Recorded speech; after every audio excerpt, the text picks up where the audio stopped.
Thank you ever so much for coming.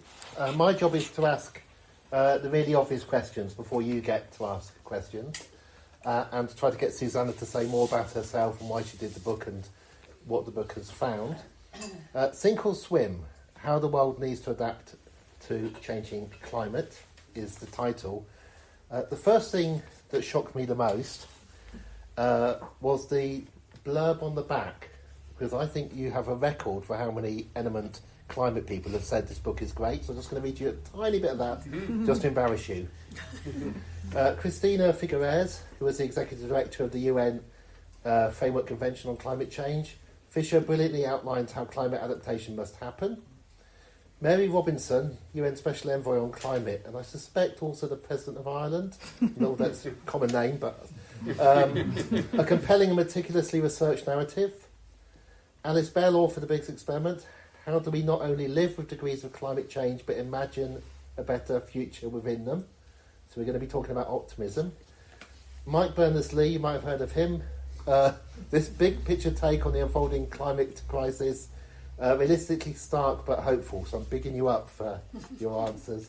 Elizabeth Cripps, author of What Climate Justice Means and Why We Should Care. Nicely blending realism and hope, Fisher tells a tale of two futures. Madeleine Orr, author of Warming Up. Thoroughly researched yet accessibly written. And Peter Neal, author of Power Shift. If you only read one book about climate adaptation, Sink or Swim should be it. So we should really just do a round of applause before we begin. So, Dr. Susannah Fisher, Principal Research Fellow at University College London, has just published this book, which has these plaudits on the back, which are about the most optimistic I think I've ever seen on the back of a book about climate change. So I wanted to start, which you can understand why. Your book begins in India, and it begins with you as a research student looking at projects to help reduce emissions, I think around 2010, roughly then. Yeah.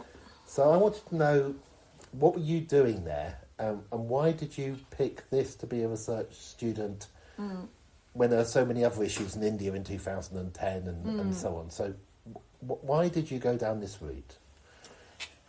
Well, I think when I started the PhD, it was a real time when the global conversation was saying, you know, what's happening in India, what's happening in China. But also, it was a time when we were noticing that national progress wasn't going fast enough. So there was a real feeling that we weren't going to get there in time, and there was a real sense of optimism about cities being the place where they might happen. So there was a big kind of body of work and research starting up around how might cities help each other, what does it mean for cities to work transnationally, lots of networks set up to support that. So, you know, perhaps naively I thought, well, let me go and explore that and see, you know, what truth there is to how cities might support each other. So although the kind of empirical work was going around Indian cities, it was also much more about how can we bring different cities and different local contexts into the experience of managing climate change and kind of work across those incredibly different contexts of, you know, London being a member of C40, for example, and then seeing how that works out in Delhi and Mumbai. And the answer is, of course, very, very differently. And so, in as few words as you can, how do you go from getting that PhD done to starting this book? What happens in between? Well, having started out in academia, I felt that I wasn't ready to continue in it. So having done that work and kind of spoken with people trying to do this work on the ground, I felt that I couldn't really convincingly go on and do that unless I went and did the more practical experience myself. So I went to work for something called the International Institute for Environment and Development, which is a research and think and kind of do tank based in London. And I spent over 6 years there, kind of getting much more into the nitty-gritty of it. So we were still writing and documenting what we were doing, but we were working with national governments, local governments, kind of, you know, with them there, thinking about the national adaptation plans, thinking about the indicators, thinking about the participatory processes, and kind of behind the scenes supporting lots of the day-to-day work on climate change. But then perhaps as a kind of sign of how my career has gone, it's after spending quite a few years doing that, I thought, gosh, but there are really some big questions here that I don't feel are being addressed in this work. And what is the space where I might be able to answer them? And that has gradually led me to the position where I was able to write this book. And what triggered the decision to actually write the book? Why do you decide I'm going to do a book rather than a magazine article, another academic paper? It was because I felt there was a really kind of big picture argument to make about the way that adaptation is going, and I felt that it was really difficult to make that argument in the small spaces where people are given space to work. You know, if you write something on a kind of sector, on water, you can point out that there's some issues. You might write on the multilateral system, and again, there are some challenges there. But I felt that only by really zooming out, and with a kind of book-length argument, I could look across the whole system and say, you know, what are the hard choices that we're facing? What are the big questions? Why are we not addressing them? And it was really that gap that I wanted to fill, but I didn't want to fill it for my academic colleagues. I wanted to fill it because I felt like these conversations aren't happening, and I knew from my work that these questions were becoming more and more pressing, but it almost felt like the great unsaid thing, that we couldn't admit that they weren't happening, or we couldn't open up the questions or the potential ways forward because it just felt too difficult. And so I tried to write it down. Okay. Thank you very much. We're going to start with optimism and then get a bit more pessimistic. I have some friends who live near here who I don't think are here, although one of you may fulfill the role, who are always scouring the IPCC reports and other documents and telling me about the models. And so you can see the kind of friends I have. And telling me when they found a really bad bit, you know, on the errors of the model. By bad, I mean that it could be much, much worse than predicted. And you, of course, have, I'll let you later say, you go through various of those scenarios, but, you know, we're going to have an amount of warming, but actually it's going to be much more than predicted. So I got a shock reading this book. This is quite early on, it's page 29, when you go, but the story is not all doom and gloom. If I'd been writing this book a few years ago, just a few years ago, I added that, I might have talked more about the highest emission scenarios and painted a picture of an apocalyptic desert world of 4 or 5 degrees warming. The good news is that is now not very likely. The ship is turning slowly. Renewables and nuclear will cover most of the growth of electricity supply from, I think you had 2023 to 25 globally, meeting more than 90% of growing global demand. Not the current, but the increased growth. The increased growth, yeah. Now, that's about one of the most optimistic things I've read in the last 3 or 4 years, which is brilliant. I mean, I think we are towards pessimism, and I can see why we are towards pessimism. But my simple question is it true? and how on earth did we achieve that? Because it wasn't really working together. Or when we scorn all these meetings, you know, Kyoto and Paris and so on, do they actually end up having an effect that governments worldwide give incentives such that 90% of the additional electricity is being supplied in this way? Is it true, and how did we achieve this? So it's in the book, so clearly it's true. But yes, so about 10 years ago, I'd say we were looking, you know, we weren't seeing a substantial reduction in emissions despite all the work that was going on, the multilateral processes. And then we talked a lot about the worst case scenario, which in the IPCC is called RPC 8.5, and it's kind of like the dreaded scenario because it leads to this 4.4 to 5 degrees and really, you know, awful impacts. But I mean, what we've seen, and I think it's a number of factors. So, you know, I don't believe that the annual UN negotiations solve everything, but they are a space for multilateralism and a space for kind of signalling of policy. So through those processes, we have seen countries commit to a trajectory which leads us around to a 2.6 degrees of warming. So, you know, that's partly the processes, but is partly also the economics of renewables. So I think we've been given a massive helping hand that solar and wind are just getting cheaper and cheaper, that China's really pushed on developing them, and so we've kind of had a very slow politics, which has moved things incrementally in the right direction, combined with a rapidly changing economic context for renewables. So I think it's a fairly hopeful story, but with climate change, it's also a question of pace and speed.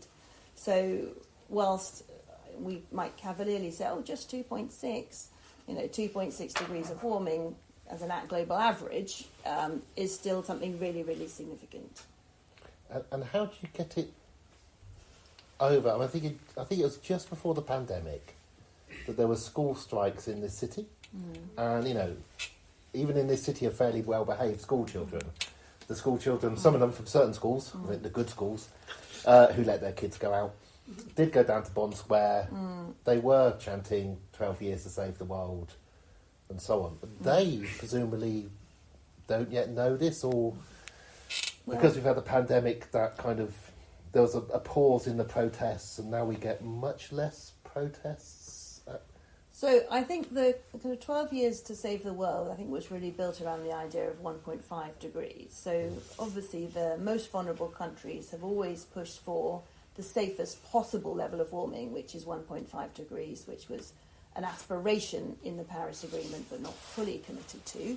And, this is not entirely a positive story, because it's extremely unlikely that we will possibly limit warming to 1.5 degrees. So even by talking about 2.6, we're accepting losses and damages across the world, particularly in small island developing states. I think the question of youth activism around climate is a really interesting one, and we had that great moment when we really saw young people on the streets and were really able to kind of change the dial, and that has obviously not come back in the same way after the pandemic. And I think that's more about shifting norms of how how that was experienced, whether people feel they made a difference, what young people now feel, if they feel there's hope in engaging with the climate change crisis, or if they want to put their efforts into Gaza or something more immediate.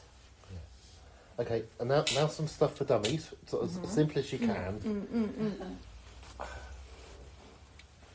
Are we currently around about 1 anyway, and so 1.5 is an aspiration that we only heat up another half a degree, so it's a very tight target? Or am I?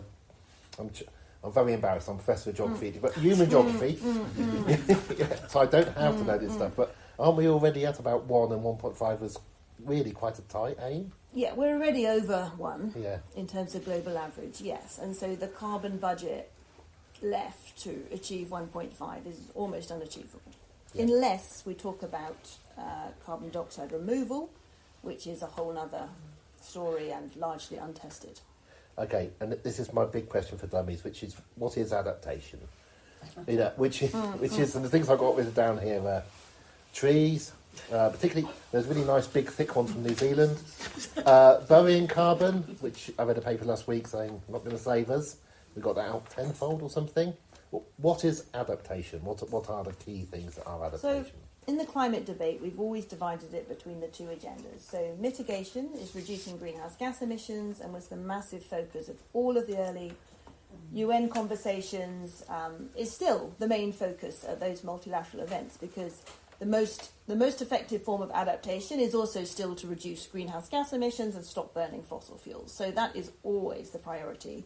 But we're now in the situation where we've increase the temperature so much that there will always be residual climate impacts. Even if we manage to reduce all emissions tomorrow, we'll already be facing impacts around the world that change the way that people live their lives. So those are impacts like extreme heat. Like this summer, we had a record-breaking summer in the UK, and we obviously had wildfires across Europe, hurricanes elsewhere. So we're experiencing the impacts in multiple different ways. And so adaptation is saying, how can we help people live best with those impacts? How can we still have a safe and secure way of living and livelihoods in a context where, it's now much hotter every year, the crops that you're growing may no longer grow well in this area, you might experience a drought, you might be experiencing your 3rd cyclone of the year and your housing is just not built for it. So it's lots of those small changes. So it might mean, for example, in a small island developing state, it's about building a seawall. So, in the Maldives, there are plenty of seawalls around some of their urban areas. Or it might be in large areas of agriculture, it'd be about providing irrigation, because smallholder farmers often don't have irrigation, but that provides them support if there's a drought or unexpected precipitation. It's also things like providing social protection in times of shocks. So increasingly in places like Kenya and Ethiopia, where they have broad social protection schemes, They're now adding an extra dimension where if there's been a drought or there's been a climate shock, they can kind of give extra resources through the scheme. So it's recognising that people's lives have become, even more variable than they were before, and they need kind of assistance to manage those. But in the UK, it's also things about our infrastructure, for example. Our rail system. Do we have railway lines that go way too close along the Cornish coast? Do we have, roads that will be okay in the temperatures that we're facing? Do we have drainage systems? It's not very exciting, but, if we have a sudden and very heavy downflow, we'll have flooding in certain areas of the city. And often less talked about is the extreme heat aspect. So it's kind of less obvious than a flood. It doesn't leave us with sandbanks and the military kind of helping out, but extreme heat kills people. It's additional deaths from mortality every summer that we have heat waves. So these are all the things that adaptation is seeking to do, is to help people and adapt our systems to what's going to be our new way of life. And currently in Britain, we don't have a big programme of actually insulating homes, putting in the ways of cooling, moving that train line away from the coast, or putting in more train lines so we don't use our cars. We have very little of this, don't we, at the moment? Well, we have a big institutional programme at national government level in the UK. So we have a very comprehensive system called the Climate Change Risk Assessment, which they do every 5 years. And then we have quite, a pretty good set of institutions. We have the Climate Change Institution at the national level, which is the watchdog for the government. And we have a national adaptation plan, which says exactly what we should be doing. But most recently, when the Climate Change Committee has reported on how we're doing on the National Adaptation Plan, they've kind of turned the dial to say, not enough, not enough, not enough. So we kind of have set the direction, but there's lots of short-term incentives and political reasons that mean that we're not doing those longer-term things, even though we know on paper that we should. Bus gates in Oxford, a good thing for the climate. I won't get us into that. Coming in November. Anyway, well, they don't call them bus gates now. I like filters. congestion charge. And then it's filters. Yeah, we'll end up talking about that the whole if I don't get us off it. Can I just go back to mitigation? And this is only one of my students came up with me today because she'd just read a lot about. I don't think it's in your book, but this is the thing about things change. It might be AI and the recent explosion of AI. And I don't know if you've noticed in the last few weeks when you're trying to use any bit of software that I think comes up. Yes. Yeah. Now you probably didn't get this, and this may just be me, but in the last week on social media, I keep on getting these adverts for my AI girlfriend who will understand me and talk to me and always take my side. I'm glad it's not just me. Yeah, and so far I've resisted. But the issue about AI is this enormous electricity consumption. Yeah. And enormous investment. I mean, the news today, Google have just put 5 billion into the UK into AI around Old Street in London. Now, they'll be wanting a return of much more than 5 billion for the 5 billion they put in. But this is about future mitigation. Are we powerless to stop ourselves? It's a genuine question, because I can remember 10 or 15 years ago getting really excited as the weight of stuff that we're buying reduced, as we began to use less wood, as we stopped buying our children plastic every Christmas. All they needed was a little computer game. And we thought, this is brilliant, we're going to save the planet just because of changing preferences, and those computer games will save us. And then suddenly our computers and our phones have the potential so that we could burn more carbon just by having help making us sound cogent, or whatever your AI assistant does, than the holidays that we feel guilty taking on planes. Did I miss that in the book, or how do we deal with these new things? You didn't miss it in the book, yeah. I think it's kind of emerged massively in the last 12 months or so. Well, I guess there's a kind of techno-optimist perspective that will also help us be very efficient. We'll be able to cut down on other things, and that will ultimately be a net benefit. Or there's a bigger question that says, what are the trade-offs, but also how do we change as you say, the paradigm that we're in, because we're not now in a place where I would comfortably say that climate policy is pushing towards lower consumption, and that the policy incentives are around shifting kind of elite consumption patterns. They've gone with a much broader policy agenda to bring everyone on board.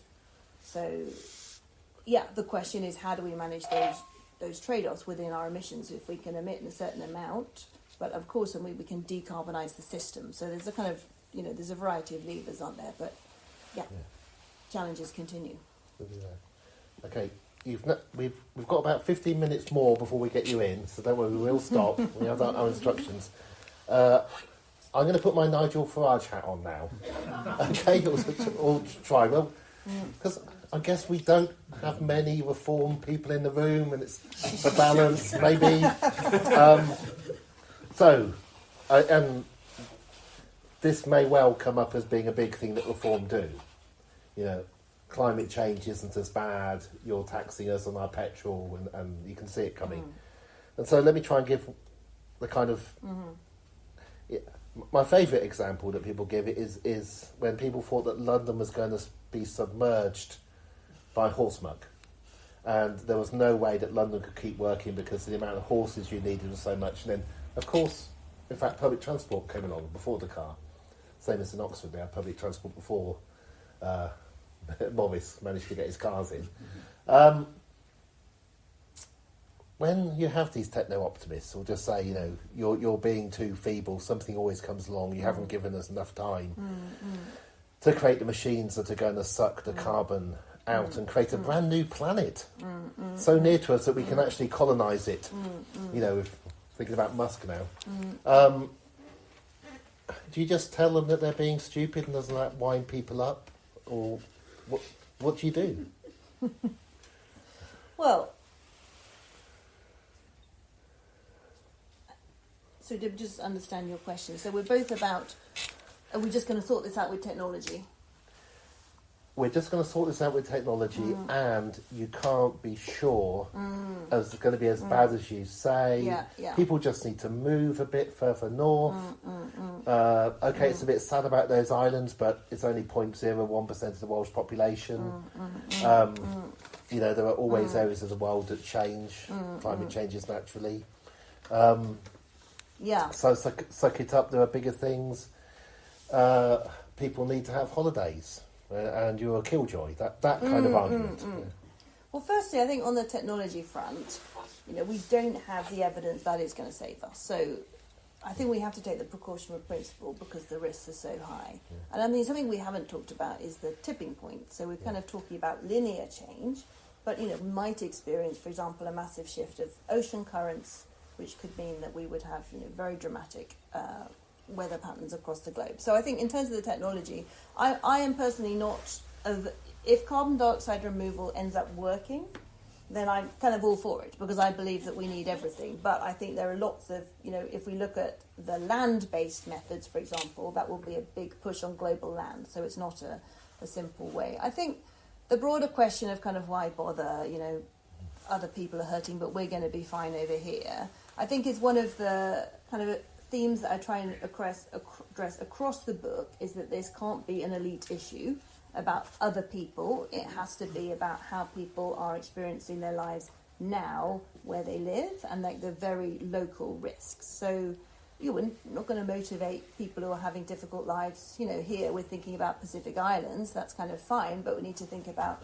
what about people's lives here? Like, what will make it better for them if it's really hot and they've got a flat that they can't open the windows? So there are kind of local things that can make people's lives better, and that's the kind of the narrative that I'm trying to open up in the book is, let's not just paint this as life is going to get worse and worse. We need to stop the climate change as soon as we can. That's, no-brainer. But on the other side, we have to think about how are people's lives who are already quite difficult, how can we help them with the very local way they're going to experience risks? And I guess you're kind of implicitly bringing up also migration and, how will people feel if people want to move, for example, even within a country, because lots of climate-related movement happens internal to the borders when people have to move away from places. And obviously we're going to need to do that differently than we've done before because it has made, created a culture of exclusion and a different type of politics and, it's obviously not working there. So when we know that is going to become a bigger factor in the future, We need to think about how do we look at the places where people want to move to, and how we put in place, the systems that we need to support them, the resources that are needed. We'll have to look at that in a whole different way, so that we don't replicate the politics that we have now, which are not going to help us adapt. Okay, if I'm going to try and be sort of full Nigel Farage, one of the places that's going to heat up the most is the centre of Africa, Central African countries, which also contain some of the 8 countries that are the only ones growing hugely in population, very young, and parts of India, and the poorest parts of India. So, are you saying that those people should leave there and come here, or where? I am saying that we should have safe, dignified routes for migration for when people really need them. And we see a few examples now. We've seen the Australia-Tuvalu migration protocol, for example, where, there's been critique about why Australia's done it, but they've kind of opened up a regularised channel for the Tuvalu Islanders to apply to go to Australia. But, perhaps in a different way than we've thought about migration in the past. It's a to and fro scenario, so they're not necessarily come and live and become a citizen. I thought there might be citizenship involved, but it's kind of, going back and forth. And I think we might need to rethink about what good movement looks like. But equally, the other answer is, if people literally can't live in those places anymore, something's going to have to change. So even if we continue with Fortress UK over here, there'll need to be safe and dignified ways for people to move locally. But for example, in the Caribbean, they've got in place regional movement protocols. So you've got less of those, upfront barriers to movement, but people can move. If there's been an extreme event or a hurricane, they can move and take their social protection and whatever to different islands, and kind of then move back when they're ready. So I think that there are solutions, but we need to work towards them. Yeah, but moving population at some point does seem a bit obvious. If you look at the climate models, some of those areas are going to get really tough to live in. Now, as you say, there might be a sudden techno-optimist solution, which means that that things are better, and people will move as locally as they can in all likelihood. So people will move to the neighbouring country, or they will move. So the kind of narrative is very kind of securitized narrative of fear of these big waves of migration. I don't buy into that. Yeah. Partly because I agree, and also people do tend to move locally. Always, most refugees are local, and so on. The efficient mathematics person in me thinks it's incredibly inefficient all moving locally, and you couldn't just jump a set of people from the hottest place up to the tundra, but which has actually happened with migration to Sweden and Finland. Finland's second city is at its highest ever population, despite a 1.3 fertility rate, and they did a big celebration and thanked the migrants. That's the Finns; they're lovely, but is this just too far-fetched to say that our cold northern latitude countries in the world, for adaptation in the future, to move the central band up, to do a jump like that, Somalia to Stockholm? I mean, I like your big thinking. I think, but the question we might ask I'm no longer Nigel, by the way. But except, of course, it doesn't matter because they're the Swedes. Yeah. I think when you look at lots of the research in this, it's also kind of where do people want to move and what do they value are very core kind of considerations for what good potentially climate migration might look like. And I would, guess that a huge jump like that would be very, very difficult, which I guess comes into something else that I talk about in the book, is that's more like planned relocation. Yeah. When you want to move a wholesale community from X to Y, which is happening more within countries in low-lying coastal areas, if you're moving from a particularly risky area of the US, for example, further inland, it's really, really hard. And even in places where they've put loads of resources into doing it well, people, of course, really struggle, as we all would if we were picked up and moved 20 kilometres inland. So it's not something to do lightly. But do you think in 20 or 30 or 40 years' time, these are the kind of things that will be having to happen if we head towards 2.63? I think we will definitely be seeing more and more of the relocation away from the low-lying coastal areas. I think with the the kind of habitability issues around heat and changing agriculture, for example, across kind of some areas of sub-Saharan Africa, I think that will really depend on how much the kind of agricultural sector develops. Like, do we see the huge technological advances which allow crops to be managed in different contexts? Do we see changes that would allow those areas to become, to kind of still remain viable and places that people want to live? I think something that I learned a lot through writing the book was some of the research is very kind of hard line. There's a safe climatic space, and then we move to 2 degrees and you're not going to live there anymore, you're going to live here. But kind of as I delved much more into it, I kind of realised how much many of those choices, some of those were much more kind of value-driven choices than you would think, because it's very rare that there's an absolute line saying you cannot live here. There are some cases when that happens, but it would be more often a case of, when is this just really unsustainable? When does a person make a choice to try and migrate a bit further on? So I think there is there's a softness, I think, to when people will choose. It's not necessarily a hard line. So could we end up with Oxford in the future being a city that if you're a resident, you actually leave it in August and you leave it in July, because and to the excited young tourists who want to come here, is that adaptation, or is that too fanciful?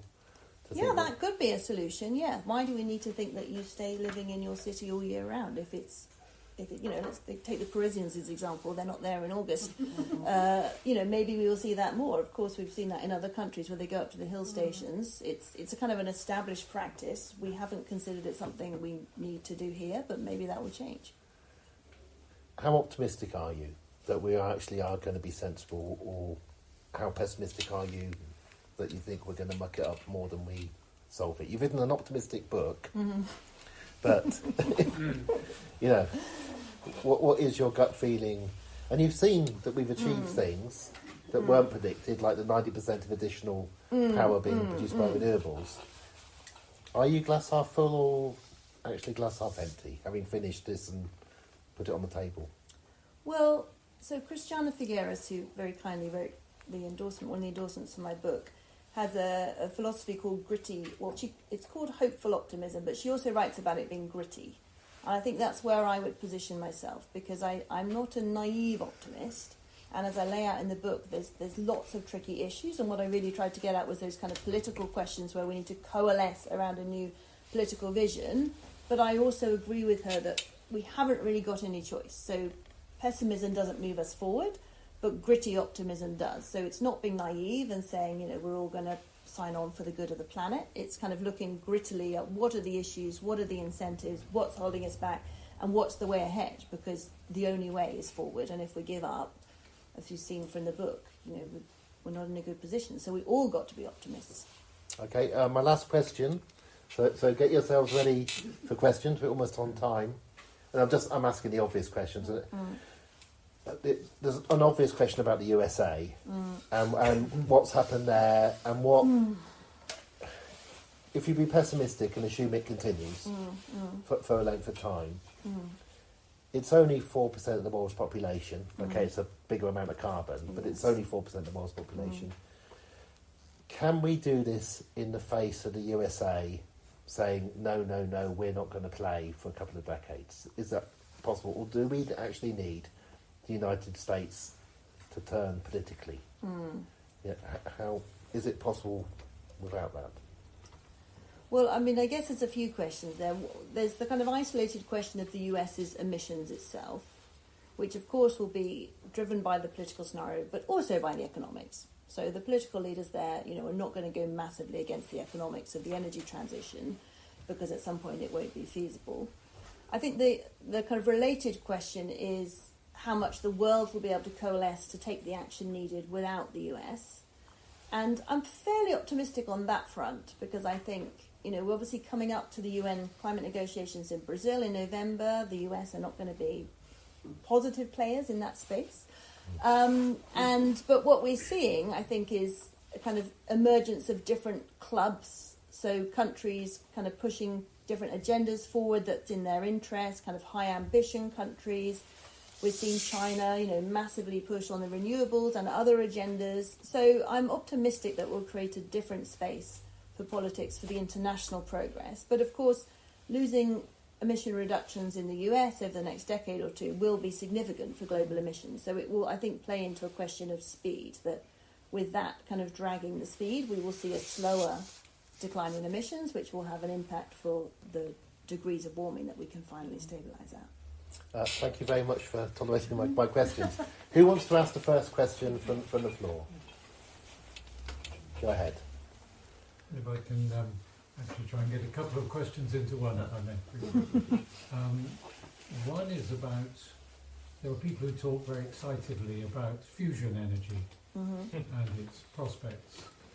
I actually know very little about it. Maybe they already know much more than me. But I wonder how you rate the potential some seem to see in fusion energy making a huge difference in the supply of energy, plentiful, clean energy, green energy, if you like, in the future, and making some of the arguments around all of this redundant, potentially. And the second question is about wind turbines. I wonder where you stand on that issue of pressure for fast expansion of wind turbines. Ed Miliband particularly very enthusiastic about it, of course. And the places where that is causing a lot of tension. And an example would be at the moment in this country, or in Wales, the Radnor Forest area, where there's a plan much argued over for wind turbines of extraordinary heights of over 200 metres apparently to the tip of the blades, causing great angst amongst many local people for the impact that will have in an area of outstanding national beauty. That's not the only area, of course, there are others just like this. And it looks as if we will have many more areas of tension of that kind. So where you stand, perhaps, from what you understand about this, on that issue and the prospects for fusion energy. Great. Well, I'm going to have to kind of front up and say fusion energy is probably not something I should offer my opinion on. If anyone else in the room would like to, that would be great. But I think that's just not something that I'll... There's a colleague of mine just behind you. Oh, great. Who I can't resist saying, do you want to say... Yeah, Nick, I work on a farm together. Like, for instance, I'm a physicist by background. Only in Oxford. 30 years away, and it's still 30 years away. We haven't got 30 years. Right, okay, yeah. Okay. Yeah. It's a very helpful audience. Yeah. Did you have... who's got next question? Yeah, I had a brief question. There was also the wind turbines. Oh, God, the wind turbines. Second question. Wind turbines. Wind turbines, yeah. Well, I think this points to something that we're going to see in lots and lots of situations, and wind turbine is one example, but, you know, thinking about the adaptation lens, like relocation might be another one. It's something that people don't want to experience locally, but globally or at a national scale has to happen in different spaces. So, you know, I don't have a particular position on wind turbines in that location. I think that obviously we are going to need wind as part of the equation. So the question is how we basically how we have processes that feel fair, because there will need to be spaces that will host these, and we will have to obviously have a trade-off between the biodiversity implications, the aesthetic implications, and like the reality of the transition. So I think that's, you know, it's clear in wind, partly because wind are just so kind of visible, but there's a range of decisions that, you know, people are not necessarily going to want to impact on their daily lives, but they'd be quite happy if they impact on somebody else's daily lives. And so we're going to have quite open democratic conversations, I think, about where those are situated within the UK, for example. Yeah, I'm really interested to hear what you've had to say about the book so far, and I apologise I haven't read it yet, but I'm interested to, you know, a lot of mitigation conversations talk around how can we keep going in a broadly recognisable sort of modus operandum for society, but pretty much any adaptation questions start drastically warping the society that we're going to live in, right? So that makes it a very difficult political challenge as well. Yeah. And I just wondered if you had any particular case studies that you thought were really good examples where sort of areas have got the political institutions right and the sort of governance angles in the right sort of shape to make these sorts of adaptation conversations happen, and if there's any places that are making good progress that you can sort of point to and go, here's a good roadmap for what we should look at for these oncoming political challenges. So apologies if you have any of those in the book that I haven't interactive. Yes, no problem. Yeah, so I think I actually think that lots of the adaptation conversation so far has also been the how do we continue life as usual, quite incremental, how do we continue to stay in this flat and add an air conditioning unit. And what I'm trying to say in the book is there's a range of many bigger questions that we'll have to face. I think in terms of the institutions, I think there are some places where they have put the kind of processes in place. So, this country is not as yet massively adapting, but it has put in place some very kind of internationally recognised institutions and processes that should help us do so. Like we have the Climate Change Committee, we have the National Action Plan, we have the Climate Change Risk Assessment. And perhaps one of the things that is missing is the kind of civil society or the general public push on those. So we kind of have everything that should ratchet up government's ambition, but it's almost not ratcheting up because there is no political constituency for it. And so that, is kind of one of the reasons why I wrote the book, but I think kind of sits on all of us also that if we don't demand these things for our communities, then, there's no political constituency to make them happen. I just had another good example. What was it? Yeah, it's going on my head, but if it comes back, I'll come back to you. Okay, we'll go for you and then you. I'm just wondering how much you talk with thought leaders in other sectors. One of the amazing things of being in Oxford is you work with Miles Allen on the sort of net zero stuff. You've got Roman Kusnarek on the lessons from history. You've got Kate Rayworth rewriting economics. You've got, and these aren't going to be just technical solutions. That you've described the sort of political problems and the rest of it. I just wonder whether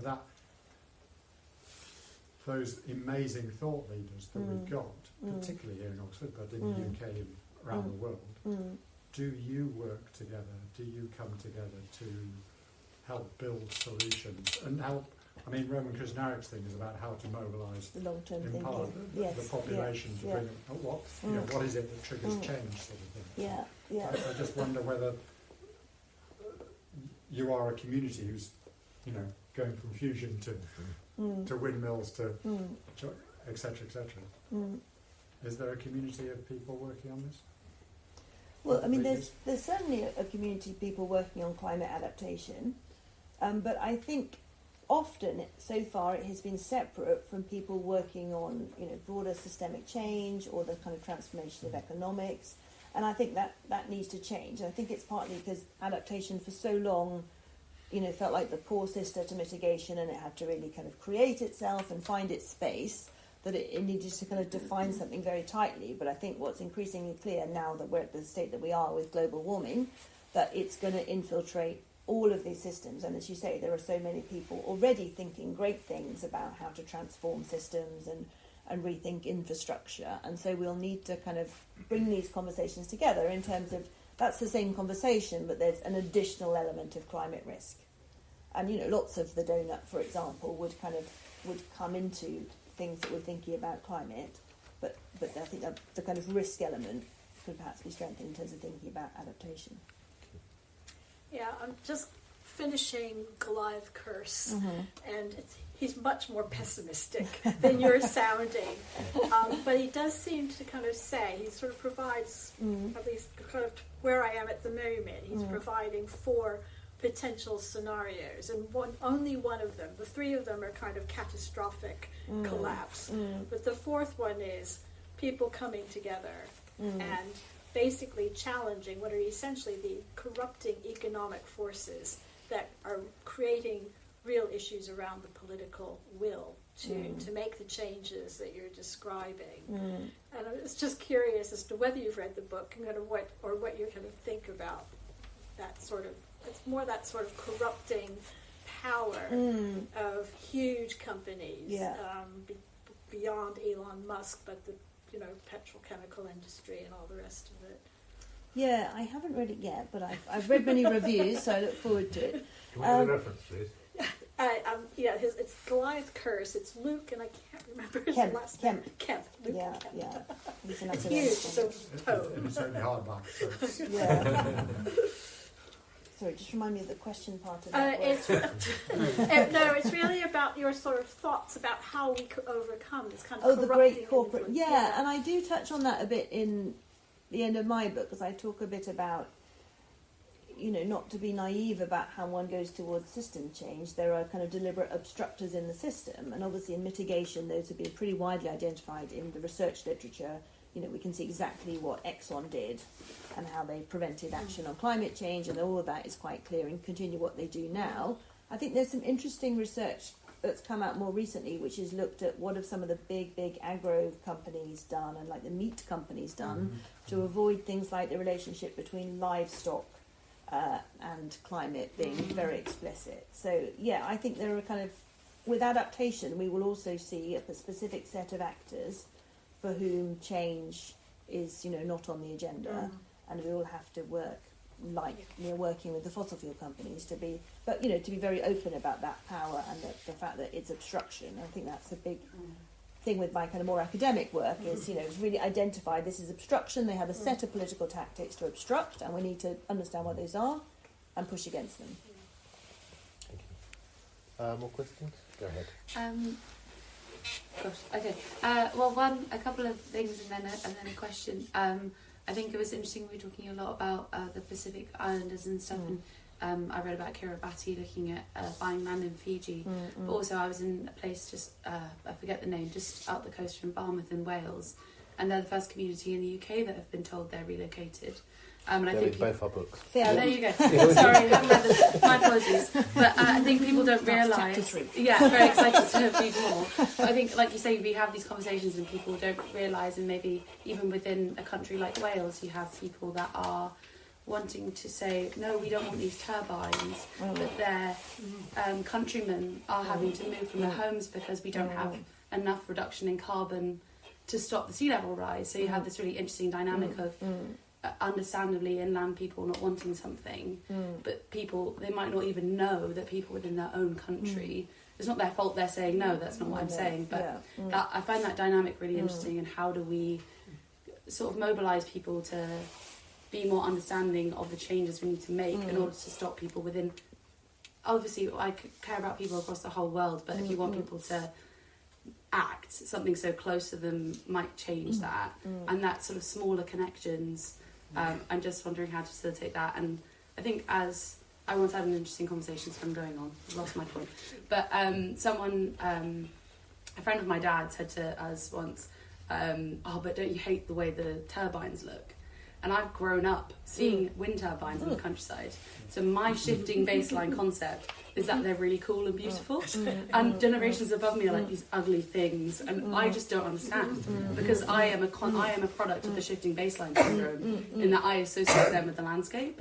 So I wonder if that concept is spoken about, and that sort of relationship between what our baseline of understanding of what we need to do and what you think about that generally, and how we get people to talk about it.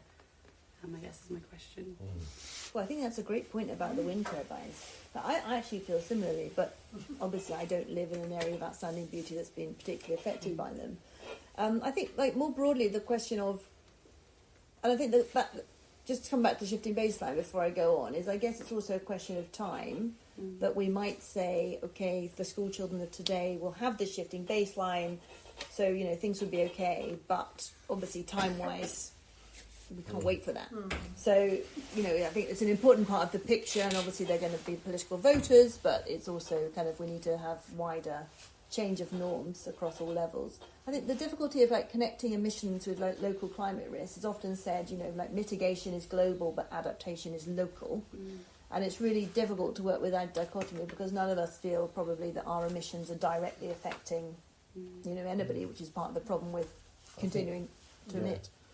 So my last question, but I could tell myself, was going to be about Fairborn. So let me tell, because I think it's fair. Yeah. I wrote a book earlier this year which also had Fairborn in it, and mine had Fairborn in it because my mum and dad retired there from Oxford. 100 metres from Fairborn, and most importantly, this much further up, literally that further up, in the 1990s. And so my father has an obsession with the idea of the first village that may have to be abandoned in England and Wales. Fairborn is a fairly poor village, It's cheap. A lot of English retirees without much money are there. The English retirees who've sold a house in Oxford live in Arfog or Freog, just on the side of Cateridge, slightly higher. So you can start to see class. And there's a whole debate about whether the Spit's going to rise anyway and whether Fairborn will be lost. But the tragedy is that the Welsh Government basically announced that they were not going to defend Fairborn from the year 2050. Now, if you've managed to buy your retirement bungalow for £40,000, or this is one of the cheapest places in, and suddenly it's worth nothing. So my question on this is, how should we have adapted? Is actually saying that we're going to abandon a place with no compensation for the people who live there a good way to adapt? Or so in these cases, when we're talking quite a lot of money, if we are, you either defend it or you recompense people for what's happened. Absolutely, yeah. And I mean, the case of Fairborn is actually part of a broader planning exercise, as you must know, around the UK, called the Shoreland Management Plans. And it's a kind of guiding document as to where the government will invest and where they will no longer hold the line, as it was called. So there's also a series of other places who haven't had this media attention because Fairborn has been somewhat singled out as the first climate refugees. But there are a number of other places that are kind of labelled if one goes into the kind of peer-reviewed papers. And then if you go even further, there are scientists saying that actually this has all been a bit conservative and probably we're not going to hold the line in a number of these places. But obviously the case of Fairborn was just a really shocking case of communication. I mean, to put a document out that would have such implications on people's lives and their assets without any kind of forward thinking or forward preparing or forward conversations is a kind of case study in how to adapt badly. And those are going to be the kind of questions we're going to see coming up everywhere. So we're going to need to have a much better way of kind of processing that. Because as you say, it makes a real difference on people's lives. On people's lives, yeah. I'm very glad we got Fairborn in. You asked the question I was sort of trying to ask anyway. So we've got a point here. Hiya. I was pondering your hard issues to think about. And thinking about that you give quite a lot of space to violent conflict. And now here we are with Gaza being utterly destroyed with unknown environmental impacts. Ukraine also, there's an upsurge elsewhere. So on the one hand, there's an increase in massive pollution and climate effect. So I suppose the question, and it's a comment really, but maybe you've got a comment to make, is how do we deal with a situation where such important things seem to come together, that security as many perceive it, which is having more things to kill other people with, or what's going on now, and it's a case really for what you were saying about trying to get a community of people together who are looking at these different aspects and shining a light on what's happening, because at the moment there isn't much from this point of view going on. I think for me this comes to how we understand national security, and I touch a bit on this in the book, that with the nature of many of these climate risks, which are essentially transboundary, we've had this idea that we can just lock down and we'll be okay, but the reality is, we talked a little bit about potential movement of people, but not to overstate that case, but then also like food networks, for example, and then as you say, relationships with other countries, so transboundary resources is a massive issue. So I think it's also about how we think about what security means, and therefore what kind of defence means in that context, and needing to make like a political argument for national security also being about the relationship with your neighbours and your key trading partners, and yes, a much broader sense of where your risk is. I like the idea of saying we're going to spend 5% on defence, but we're just going to redefine what defence is. Just don't tell the Americans to redefine bit. I'm going to allow 2 more questions so that we finish about past, if we've got 2 more questions. So who's got a question, if anybody has, that they've been holding back? Go ahead. Thank you for sharing that. Unfortunately, coming from India, I would know who lives in the Netherlands and the sea and Abraham impact. Nonetheless, that's are really good in engineering for water retention and managing it. So the technical aspects is definitely crucial, but I am more interested to understand the collaboration and stakeholder perspective. That we do know that one country or one sector or one person cannot lead the fight or cannot do it by themselves. Now, looking at the current geopolitical environment, where like talking to another country itself is an uphill battle, how do you foresee that with the lack of that collaboration, how hard the fight will become month on month? You mean the fight to reduce emissions? Yeah. I mean, essentially, all of the choice we're talking about, whether or not it's about reducing greenhouse gas emissions or it's about truly adapting, they all require some form of collaboration and relationships between countries. And I think it comes to this bigger point we're saying that there are very few risks that can be managed purely by one country, but it's going to have to be a process of governments and politicians realising that their greater good and their greater security is going to lie in those relationships. And obviously we are seeing the opposite in many places of the world right now, so it's not a convincing argument for them yet, but I think it's kind of down to us as voters and citizens and as others kind of working in the sector to make that point, which will become apparent when specific events happen and, for example, we lose a trading relationship with a key supply, or when something happens and if people in the UK need to move somewhere, for example, and suddenly we haven't got relationships that will allow that, then those will come back to be felt pretty quickly. Yeah.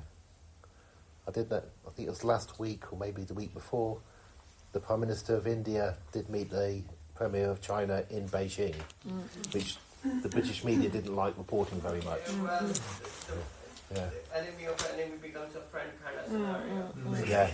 Yeah. I said one more question, so if anybody has a last question, please, Nick. That's it. You very briefly mentioned tipping points and risk and uncertainty. How do we plan for a world where it'll probably get a little bit warmer in this country, but it might get an awful lot colder? Yeah. Yeah. So explain why it might get a lot colder. Yeah, sure. Yeah.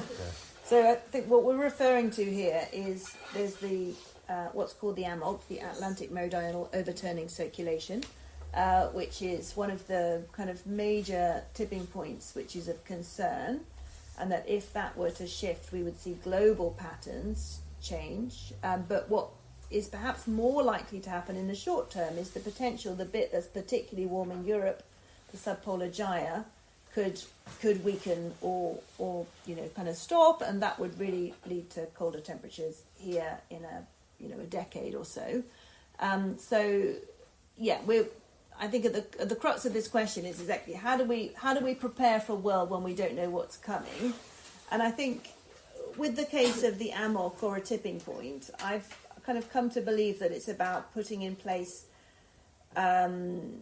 ways that people are less vulnerable regardless of what happens. So, we know that if you have more assets or you have a social protection system and life gets harder, you're going to be better able to manage it. So we can't plan exactly. I mean, I don't think it would be an efficient use of government resources to put a massive load into, the heating stations if we have an AMOC slowdown. But we obviously have to have the processes in place to do that. And I know that there's been a big conversation about how things like the AMOC get put into the UK National Security Assessment and how seriously the government takes those kind of risks that are like worst case scenario risks, which often fall off government planning, but as we've seen with pandemics, do happen. So I think it's a question about building the general systems in place, but also thinking about what makes people vulnerable and what will benefit them regardless of whether or not the AMOC slows down. That's brilliant. And we've been exactly an hour. So thank you ever so much for all your questions and your patience. Thank you, Susannah, for such brilliant argument. I think this is your first bookshop talk on the book. Yeah. So can we... Now remember, signing books may be possible afterwards, certainly buying them if you want them signed. And having a glass of wine is allowed. Can we thank Susannah and all of you? Thank you.